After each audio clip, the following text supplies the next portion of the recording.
Welcome back, Genshin F2Ps and Swipeys, it's your boy Josh, and welcome to a new style of video where we're actually going to be going through the new Genshin 4.1 Spiral Abyss iteration. This abyss arguably could be one of our easiest yet.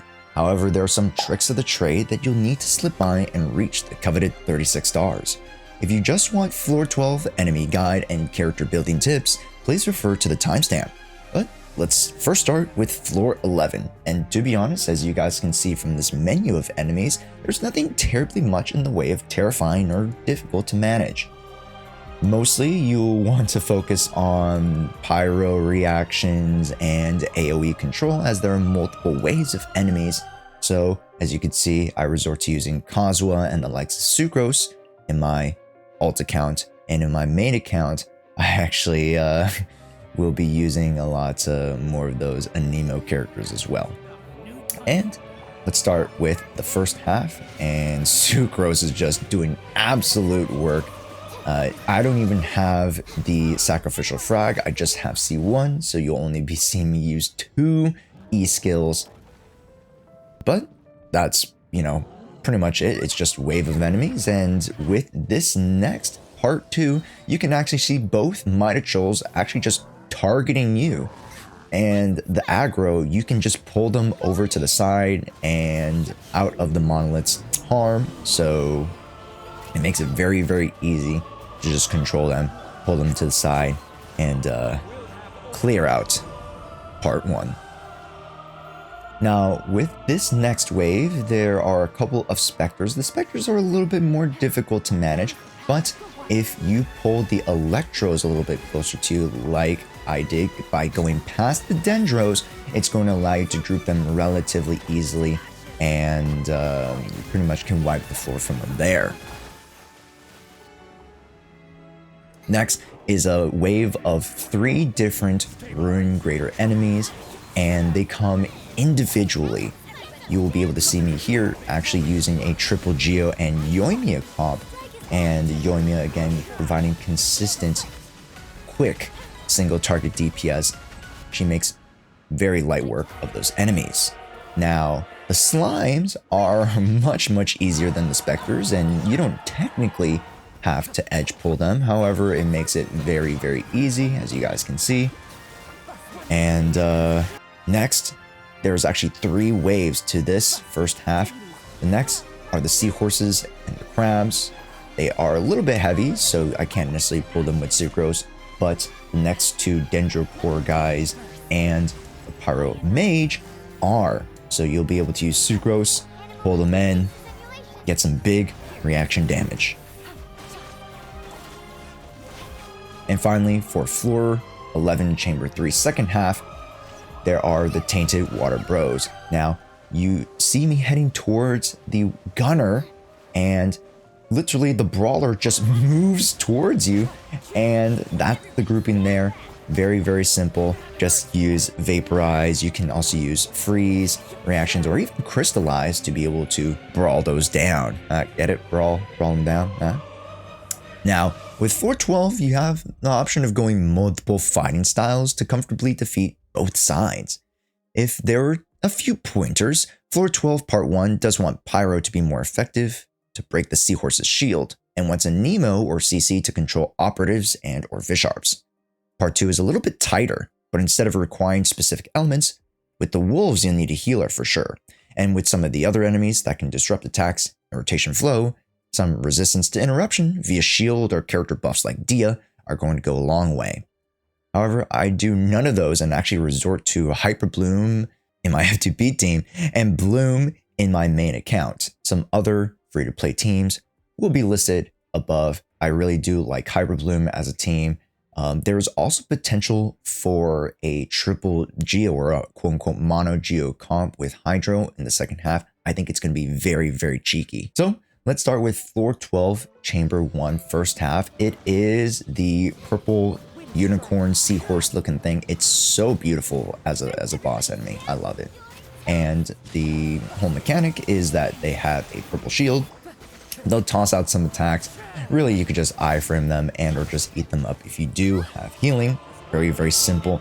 As long as you can shred down that shield, it gets vulnerable, and from there, it would be very easy to wipe the floor. But also, if you don't necessarily finish it in the amount of time that it takes to, get out of that vegetated state, it actually will go into an enraged state right before it brings back up its shield. So just be wary of that. Next, floor 12, chamber 1, second half has a bunch of wolves that are able to deal bleed damage. So having healing again is going to be very, very imperative. And if you guys heard me talking about that mono geo comp before, fourth flex options like Kokomi and Barbara are going to be very, very strong. Or you could just use Jshoea like I am. Then you're going to come across 3 Pyro Mages, and you saw me earlier pulling one of them, the farthest one of the triangle, much closer, and all you have to do is just from there use either Nahida and or some CC to be able to shred the shield down.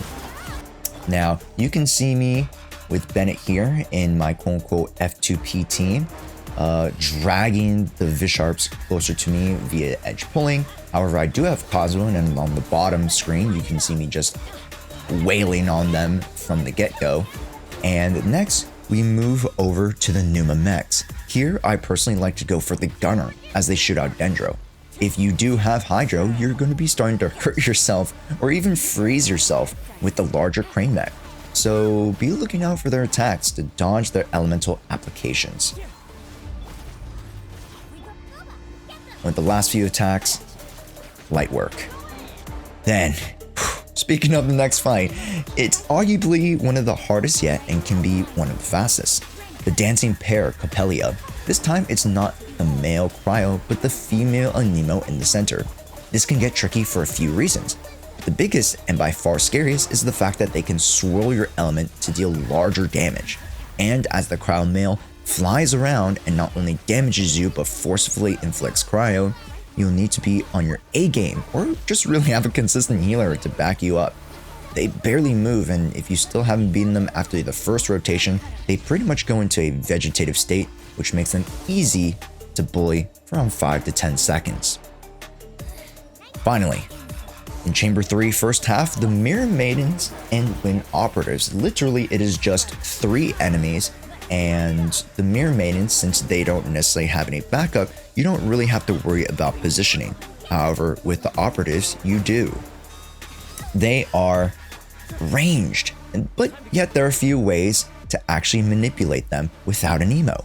You can first edge pull one of them, the farthest one in particular, and that they are just forced to move closer to you just to get within attacking range, or potentially you can actually even charge attack them, ideally with a single hand sword character to actually forcefully push them towards each other. After 2 or 3 tries, you will eventually get them to be more comfortably able to just AoE them down. Lastly, the experimental field generator in the second half. This guy is just a bucket of bolts, yet has a fun mechanic to lower the gravity, allowing you to plunge attack. There are 3 attack patterns that are relatively telegraphed, so just be aware and iframe away with timely dashes and burst attacks. There's also a mechanic where you can tag the generator with 3 Numa attacks to force it out of the attack stance and actually lower its high elemental res. But who has time for that? If on the off chance you do, well, that's probably just going to be your ticket to the win. And as you can see, Jshoea kind of falls there, but no worries. You comfortably get the 36 stars. And there you have it, folks. That is the Spiral Abyss 4.1 breakdown. Hope you guys enjoyed. Make sure you could like, subscribe, and comment down below what teams you guys use, as well as maybe some strategies that I did not necessarily go over in this video. We're gonna end this one quick, but make sure you guys check out one of these videos over here to check out more of the content. Yes, click on one of these videos. Go now, click. Go right there. And I'll see you in the next one. Josh out.